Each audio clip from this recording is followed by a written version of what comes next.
Hello everyone, I'm Little McGriddle and welcome back to Once on a Windswept Night. Oh my god, I already don't like Madeline. Also, I'm sure some of you won't like her either. But now we're just gonna continue on the story anyway, so right here, this is where we left off. Ah, yes. I wish to know about the tree, thank you. Madeline? Madeline's okay. I meant the other one. Daffodil. I don't like daffodil. Okay. Well, yes. It is rather unusual, having a tree growing in the middle of a church. Pause. Unless it's a common custom in Daquanasian places of worship, I am unfamiliar with it. Oh no, not at all. That tree is rather a unique feature. Forgive me. I forgot how strange it may be to an outsider. I have lived in this church all my life, so it appears quite normal to me. In fact, I believe this church would lose some of its charm if the tree was not here. So this tree has been there for years? Indeed, many, many years, long before I got here. Do you know how much about it? Not particularly. I asked Bernadette about it once, and she told me it was special. What? Really? The traveler did not mean to sound so incredulous, but they could not help themselves. Of course you couldn't. It was hard to imagine a scrubby tree like that, with a withered trunk and dying leaves, of having any potential worth beyond fuel for a fire. Yet there was something curious about it, other than its seemingly what? Sorry, I must have clicked too soon. It piqued the traveler's interest like nothing else. Yes, I do not know how it is special precisely, and neither did Bernadette. But, as it is old and has stood in this church for so long, it feels like it would be sinful to cut it down, even if it gets in the way. Even so, well, I'm used to it. Daffodil doesn't like it much, but I refuse to let her take an axe to it. She has been haranguing me about it for a while. An axe? The traveler was not sure if they liked that mental image. Madeline seemed to agree because she laughed. I love Daffodil a great deal, but I am not sure if I would entrust her with a sharp, lethal blade. There was a lightning strike just now, and there's a storm going on outside right now, so forgive me if I get distracted. She seemed to have quite the temper, and also if you hear thunder. In any event, trees are sacred in Caramelism. Wow. We cannot cut them down, particularly a tree in a church. Why? It is a story in the book of Marjolaine, it states. Would you like me to tell you the whole story? I'll be honest with you, no, I am not interested in the story. Oh, you are not? I fear I have prattled on long enough. It isn't polite to talk at such length about topics the other person does not find interesting. Enough about me, why don't you tell me a bit about yourself?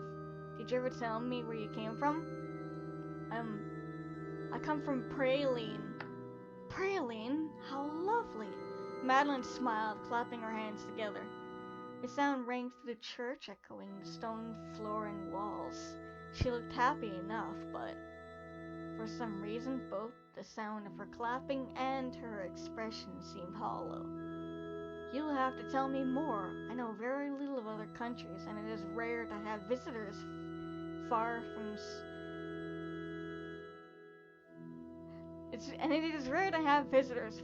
so far afield. That was definitely English.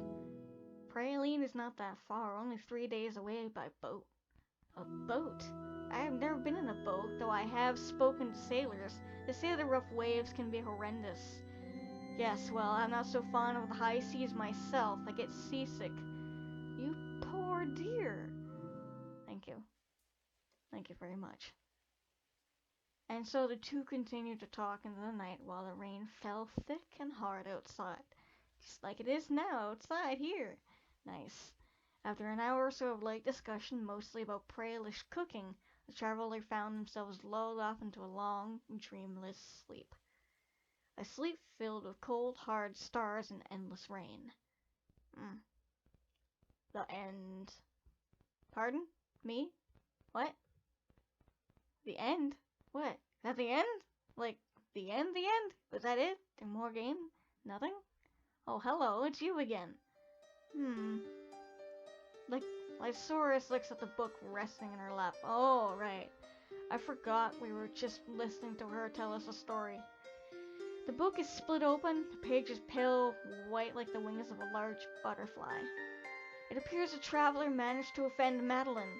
What do you think, Chelsea? You start? You were so engrossed in the story you almost forgot where you were.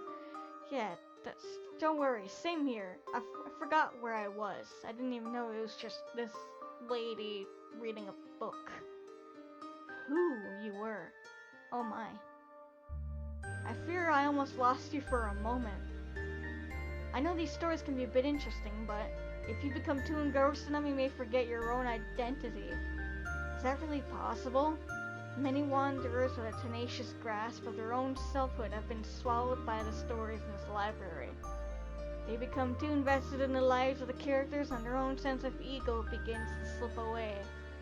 If you cannot remember your own memories, your parents, your friends, or even your name, it stands to reason you would try to fill the gaps with knowledge gleaned from elsewhere. People take components of these stories and use them to augment their own fragile existences. But this is exceedingly dangerous. If you mix your soul with that of another, you risk losing what it is that makes you, you. You will become lost in a swamp of confusion, and then your existence will fade away. A sad ending, don't you think? You stare at Lysaurus. Your lips are pursed, your eyes wide. If you listen to the story too much, will you disappear? For a few moments, you really did forget your true self. You twitch your fingertips just to reassure yourself that you still have them. You are more surprised than you should be to discover that they do twitch upon your command. Your eyes still blink, your heart still beats, your veins would still bleed too, if you wish to test that hypothesis, but you don't. You're not a masochist, or are you? Who are you? You don't know. Are you even called Chelsea? Yes, I am. That's my name. Living... Well, I don't know what I was going to say. You will discover in due course. We need to read on. Perhaps you would disappear if you were alone, but you are forgetting something crucial. You are with me. I will not let you be consumed by this story. If you feel your existence growing thin, I will pinch you and remind you who you are. Okay, thanks, Lysaurus. Does she really need to go that far? You know what? No, I don't think so. But if it's to get your attention and get you back into reality, then yes. Lysaurus giggles. Are you afraid of a little pain? That is so like you. Hey, you don't know anything about me. Okay. You glance down at your knees. Yes, you still have them. You're still alive, for now. What will you do if you fade away? Will Lysaurus really be able to save you? The thought is more than a little disconcerting. Well, what shall we do?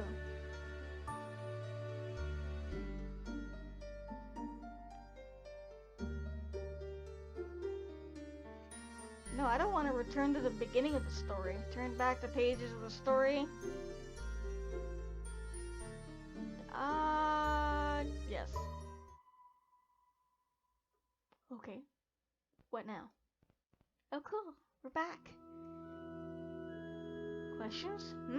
Trevor glanced around the church at the wooden pews, the cobs from the corners, and the withered tree by the altar, and pondered. Oh, okay.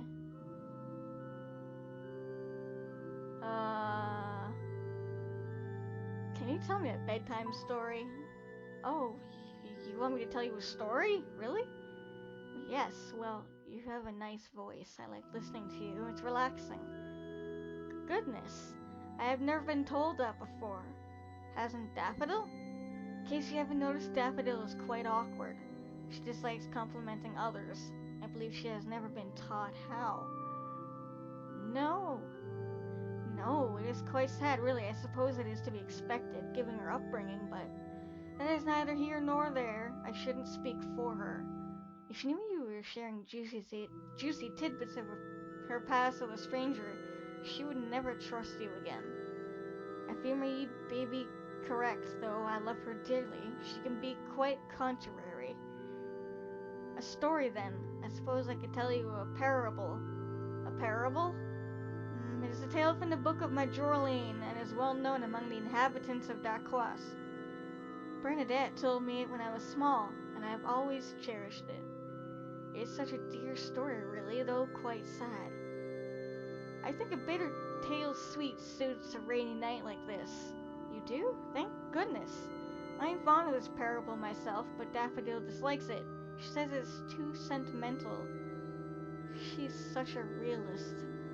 Despite being a nun, are you trying to infer one cannot be a realist if they are a nun? If I were the type, I could take offense to that. I'm sorry, I wasn't trying to imply. Ooh. Do not worry, Daffodil is more cynical about religion than you are. I have heard it all before. Okay, I was confused at what happened just now. But she's supposed to be a nun. She's supposed to be, but she has no desire to serve the goddess. What does she want to serve then? Well, I wonder. To return to the story, are you familiar with the concept of souls? Souls? The traveler repeated the word, tasting it on her tongue like a piece of boiled candy, and then shook her head. Daquoisienne was not the traveler's mother tongue. There were many words and phrases they were unfamiliar with. Souls was one of them. Well, let me see. Madeline pondered her gaze directed roofwards as she thought. I suppose I would call it an entity that resides within us that lingers on after we die. Is it something like a conscience? Not quite. Perhaps I didn't explain it very well. Anyway, this parable is about souls, and how the concept of a soul has changed over time. It is a religious tale, but you can regard it as a simple story if you wish. How does it go? Yes, I would love to know. If you truly wish to know, yes, I'm dying to know. So is everyone else. Madeline shifted her hands folded in her lap as she made herself more comfortable. Here we go. A story within a story. Oh god, the story of lost souls. Oh, how fun.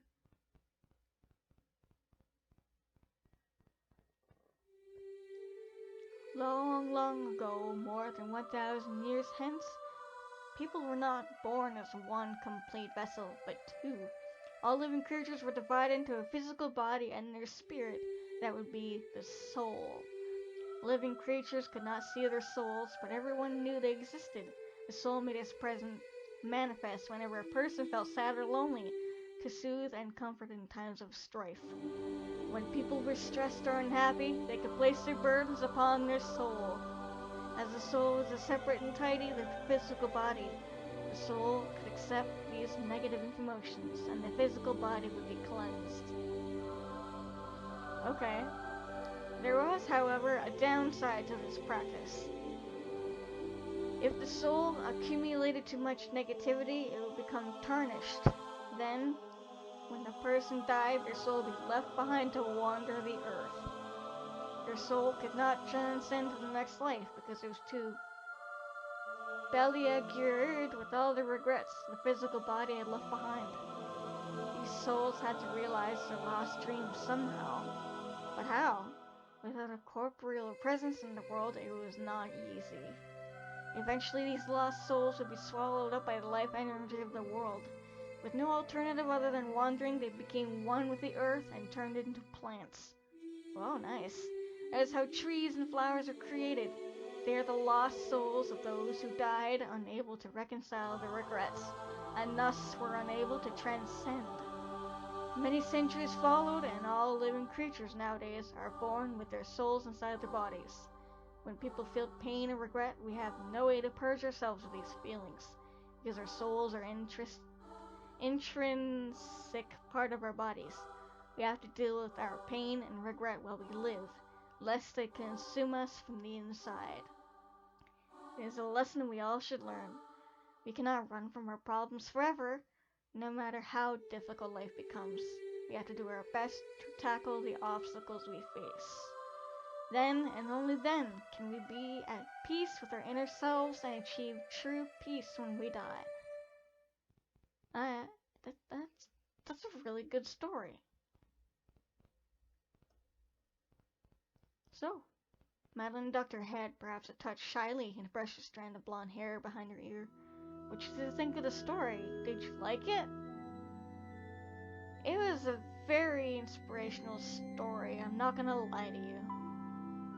Oh my, do you really think so? Of course. What would I gain from telling a lie? I'm glad you like it. I too am rather fond of it. It is not a particularly cheerful story, sorry my English, but I think it carries an important message. We can't run away from our problems, right? Indeed. They are useful words of advice whether you believe in souls or not. But Daffodil does not like it? She does not. That was hardly surprising. What Daffodil didn't like would fill a lexicon. Whatever that is. The story makes her feel uncomfortable, and I can imagine why. Life has not been easy on her. But neither has it been easy on me. I'm glad Sister Bernadette told me this tale. It is the single most important gift anybody has given me. Without it, I doubt I would be able to keep living. It sounds like you must have led a hard life. I suppose, but Lady Madeline does not give up hardships if we cannot bear them. Maybe it was a test. What kind of test? I could tell you if you wish, but I fear the story is even less palpable than the Book of Majorlane. The traveler started, suddenly guilty. After all, they had not confided in Madeline about their true nature. Madeline had spoken to them so earnestly, but she did not know a single thing about the traveler. Why then did she seem so willing to offer so much of herself to a relative stranger? It was because she was too nice. She trusted too easily, and then she got hurt. That was a general impression that traveler had, but surely it would be rude to turn her offer down. If you wish to tell me, I would not mind. I will listen to anything you have to say. When you say that, it makes me sound like a sinner at confessions. I was not trying to imply that. It's fine, I'm just teasing. If we cannot laugh in life, what else do we have? Laughter is important. If we could not laugh, life would be miserable indeed. Like yours? My life has not been compromised with the most pleasant experiences, but I have survived. I have a lot to be thankful for. Let me see. I suppose I should start at the very beginning.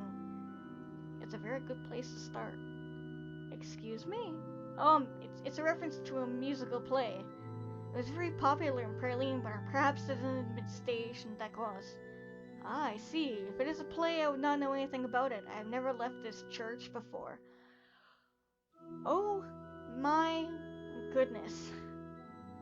Not once? Not once. But don't you ever want to see what's out there? I always have been criminally uncurious. That is what Daffodil tells me. She says I should explore more, but we have occasional guests such as yourself, and they tell me tales of their own travels. That's all I need to be happy. It sounds like a simple kind of happiness, but it is happiness nonetheless. I do not want to ask for too much. It would be selfish. You should let yourself be a little selfish from time to time, or you'll never get what you want.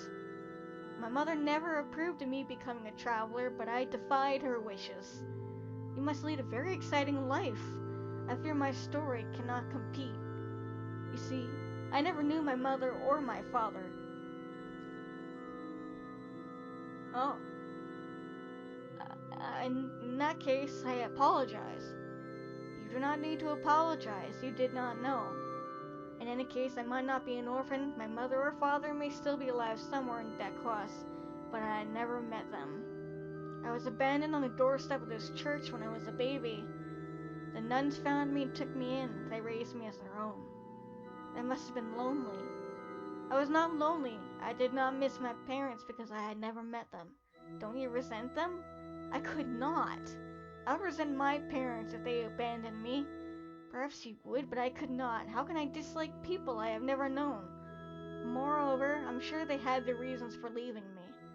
Maybe they could not afford to care for a child, or perhaps they were worried they would be unable to make me happy. Maybe my mother was raped, and she did not want to keep a child born from such a union. Oh, maybe my mother died in childbirth, and raising me alone would have driven my father wild with grief. Whatever the reason, they must have been good people. If they had wanted me to die, they could have left me in a ditch. The fact they left me outside church shows they at least wanted me to live. They loved me enough to give me a life and a chance of sustaining it. I only have thanks to give them. I don't know if abandoning a baby is an act deserving of thanks. Maybe not to you, but I will never stop being thankful to my parents, whoever they are. Without them, I would not exist. The traveler shifted uncomfortably. Did Madeline believe everything she said? It was Madeline's narrative, and she could choose to present it however she wished, but it was as though she refused point blank to accept any negative interpretations of her parents' actions. The traveler had always argued with their family. That had prompted their decision to leave home as soon as possible. Did that mean they were childish? If Madeline had been in their situation, the traveler was sure Madeline would have seen a silver lining. She would not have run away because she was not that kind of person. She was much too stubborn. Her determination to see the world positively was impressive, but at the same time slightly unsettling. The rain continued to drum against the windows, a gentle pitter-patter like a baby bird's heartbeat. The rain silenced the traveler. It was time for them to listen to Madeline's story. Okay. Madeline's story.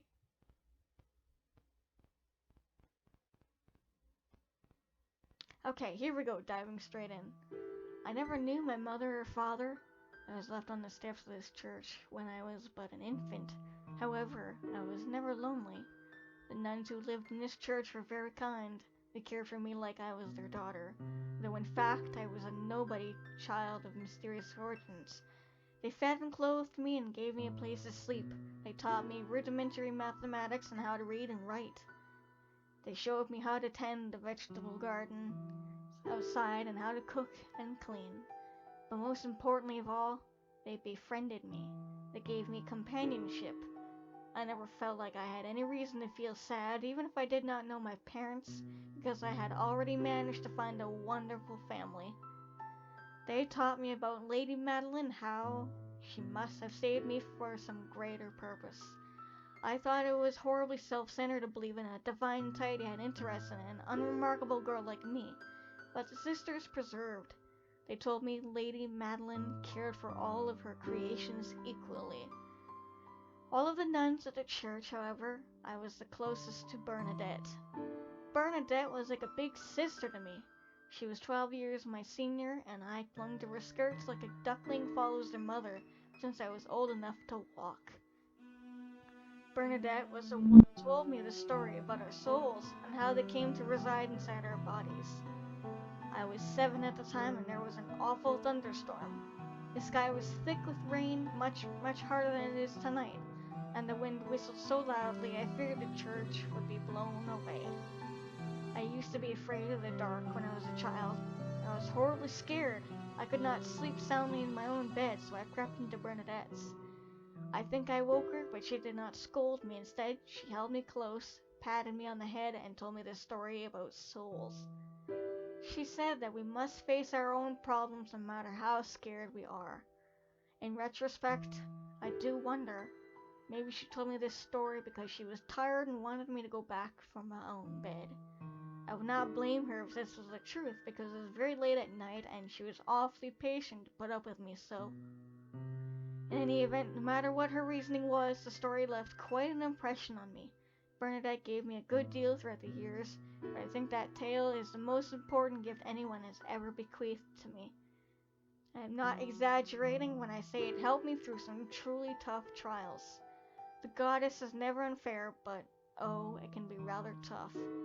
At times I thought I might break, but then I recalled Bernadette's words. and I grit my teeth and tried to get on with it. I had to.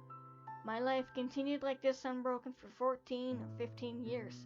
I grew into a young woman and I continued to live with the nuns. I never interacted with anybody from the outside world, save the travelers who came to the church for refuge and the beggars asking for alms. Though the church is 10 miles from Castella, we had no shortage of visitors. I had a good reputation, and the Mother Superiors were known as a kindly woman who gave generously. If Daffodil were here for however, she would say it was the Mother Superior's kindness that was our undoing. Really, Daffodil? Must you? Madeline drew a breath, perhaps attempting to steel herself for the latter half of her tale. She winced. Oh, goodness. This happened 8 years ago, but it still haunts me.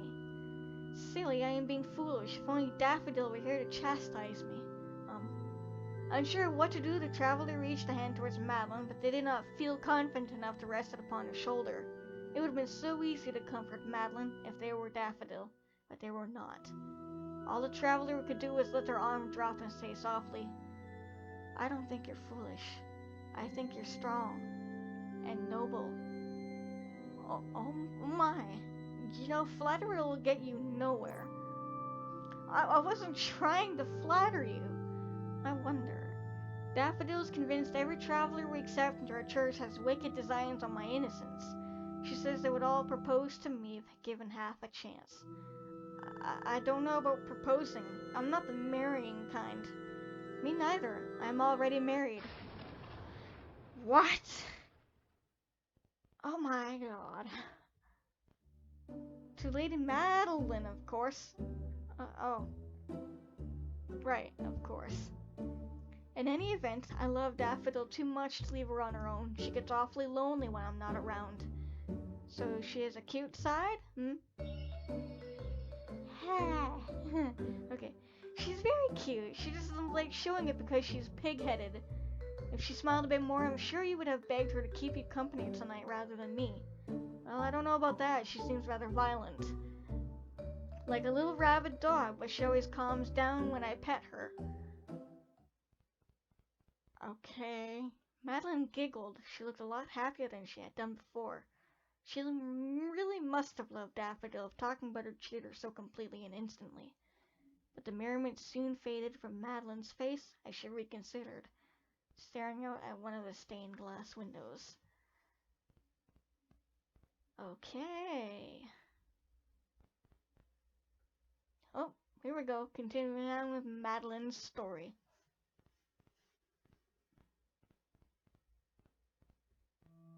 One day, a traveler came to our church with a mysterious illness.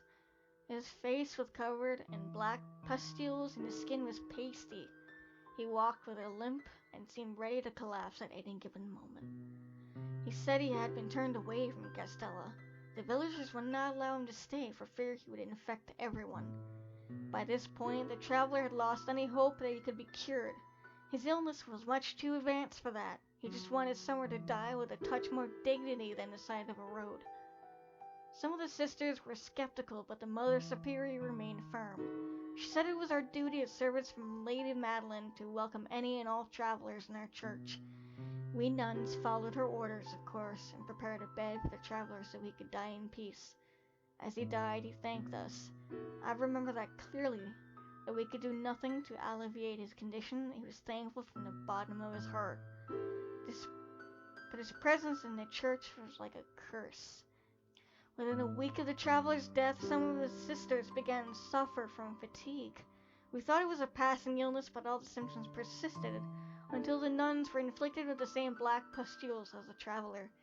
It all happened so fast, it was unlike anything I had ever seen before. The sisters all fell ill in such a short span of time, and then they couldn't eat or drink, and they suffered mysterious pains. The pustules grew and grew, and when they got too big, they burst. The smell was indescribable. We nuns who did not succumb tried to help, but we couldn't do a thing. Mother Superior called a physician in Castella, but he could not help either. He had no advice to give other than fresh air and bloodletting, but it made no difference. Within time, even Bernadette, I, I do not want to dwell on something so miserable. You should know what happened. You can see how desolate the church is now for yourself. The nuns, all of them, every last one, they all died. Even the Mother Superior. They could not have run away and spared themselves. Or they could have run away and spared themselves, but they did not. They remained, trying desperately to tend to their fellow sisters, though this spelled their own demise. When first came to this church, there were 11 sisters. Less than a month, only one remained. Me. I do not know why I did not succumb to sickness. At the time, I wished I had done. I wished I had died with my sisters. They were all the friends and family I had, and without them, without Bernadette, life seemed so hollow, so empty. I was left with corpses, and I did not know what to do with them.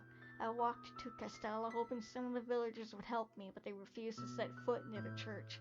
I returned all alone and set about the task of burying the corpses myself. I could not simply leave them, not after everything they had done for me. It was an act of reverence, but at the same time it was suicidal. I hoped, as I buried their wasted bodies in a churchyard, I would also fall ill. As I dug those graves, I was wondering whether one of them would become mine. But though my mind was weak, my body was stubbornly robust. I dug graves and buried bodies for 3 whole days, working long into the night with little food or rest, but I remained fine. Perhaps perversely, my health was fine. In fact, the cool air brought roses to my cheeks, and a physical labor improved my constitution. I seemed to be growing healthier and healthier, though my family, Bernadette, they would never get back up again. I knew that because I was the one who buried them. I put their limp, lifeless bodies in those graves as I covered them with dirt. I watched as I filled their open mouths with soil. Though doing so seemed so unforgivably horrid, I thought I would go to hell. At the time, I hated myself. Why had I survived? Why me?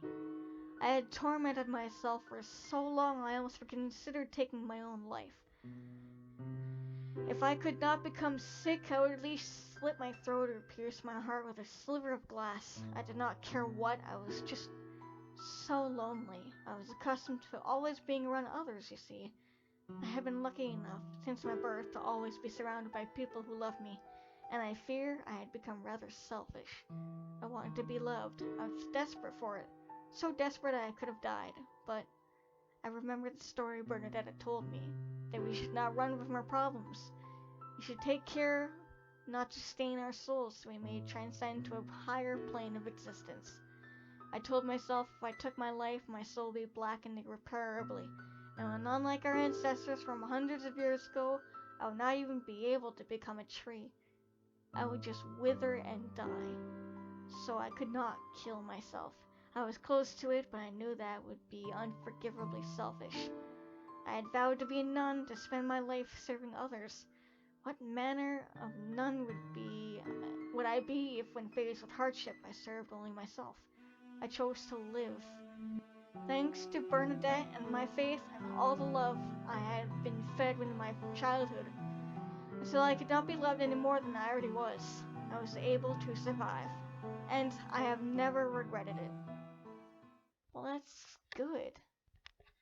It's good for you, Madeline. Glad you held strong and fought. The travelers stared at Madeline, their eyes wide beneath the folds of their hood. The clouds in the sky had parted. The moon shone bright and full high up in the sky. The stars twinkled around it, spectral spectators. Had they been so very impressed by Madeline's tale they had come out of hiding simply to listen? If so, the traveler did not blame them. This was the strength of a woman who had seen those she loved die before her eyes, unable to do a thing. She had buried the bodies on her own when she was only 15. Still a child, really. She had seen so much death, and yet here she was. She was still alive in this church, and she continued to welcome travelers with a smile. She could still smile even now, even after everything that had happened. Good for you. You, you really are impressive. Oh, it was not solely because of my own strength. I do not mean to brag. I was lonely, you know? I was horribly lonely. I remained in this church for almost 5 years all alone because it was my duty. I helped those who asked for help, but nobody stayed. In the end, they always left me. I worried, though I had not killed myself, I might collapse from loneliness. Living on your own is not a pleasant experience. There was nobody to talk to. Until you met Daffodil? Indeed, until I met Daffodil. I could keep going because of her. She gives me hope, but she does not realize it. She thinks I support her, but it's not nearly so one-sided. She supports me too. Like the souls in that parable. That's right. Madeline nodded firmly, her face bright and beatific. I don't know what that word said, with a soft, guileless smile. She's like my anchor, my other half. Perhaps it'd be more fitting if I called her a soulmate.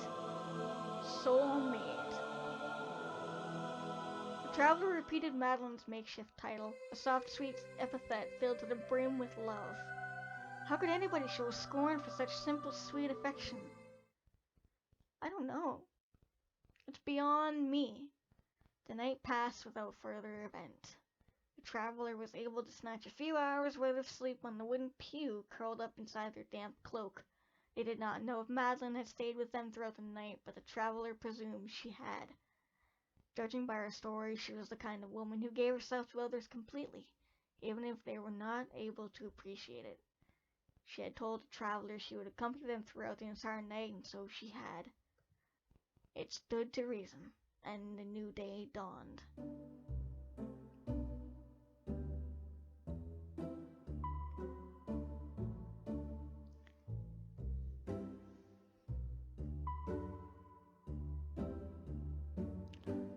Come on. Is it not gonna work?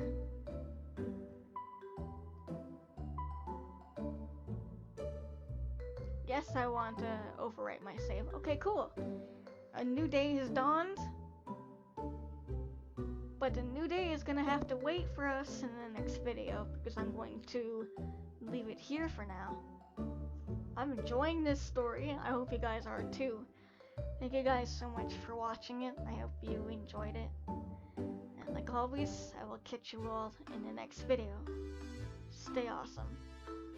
Bye.